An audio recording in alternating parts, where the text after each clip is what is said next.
My name's Alison Tate. I live in Edinburgh. I have lived here most of my adult life.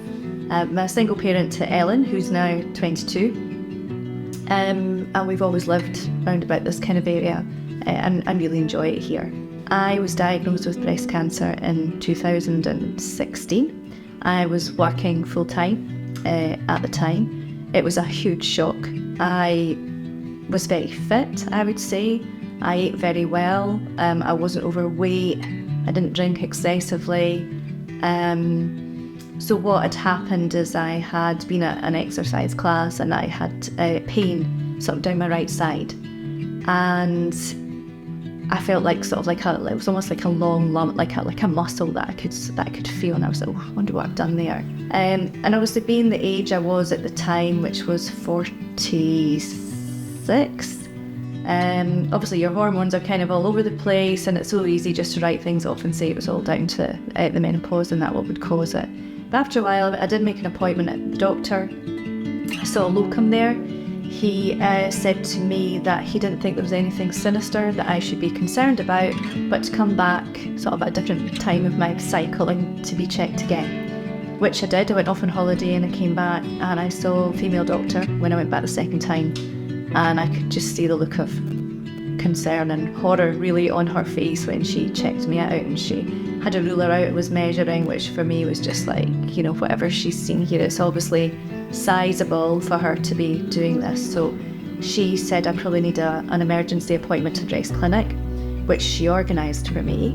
I think once they'd done the biopsy and they were able to determine the type of breast cancer it was fairly obvious once they had done the staging, etc., that there was a spread. They had already done a scan of my body, and I think that had showed up the tumours that were in my liver, and these were later confirmed through an ultrasound with a consultant. So I would say from about maybe a week into my initial kind of visit to the breast clinic, we knew we were dealing with secondary breast cancer. That was pretty much done as an assumption.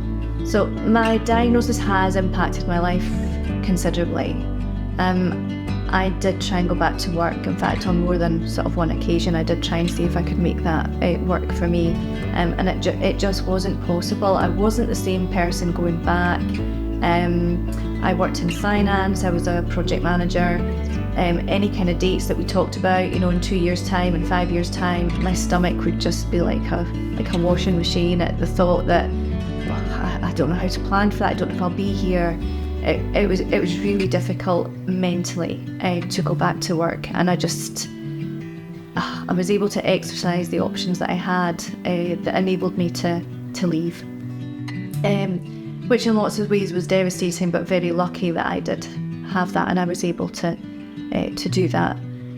Obviously, going through treatment initially, that had an impact on my personal life in terms of what I was able to do. So it was a very, very quiet time going through chemo. Not a great deal going on for me, just a lot of recovery, a lot of rest, because it's very tiring and takes a lot out of you. Since I have finished my chemo and I'm on my sort of maintenance treatment, I do find that I'm able to kind of pretty much enjoy life to a very good place. So thinking about the future is a bit easier now for me than it used to be. So when I was first diagnosed, there were so many milestones coming up in my daughter's life that I wanted to be here for. She was going to sit an exam, finish school, make career choices, fall in love, probably have a breakup, pass her driving test. All of those kind of things were coming into her life, and I was very fearful at that point for my future and whether I would be there for her to see her through all of those things. I'm fortunate enough that I have been able to do that. She's very settled with where she is in her life. She's got a great career on the go. So I feel that she's almost ready to kind of be very independent and make her own life now, which is great. I didn't really think I'd get to this point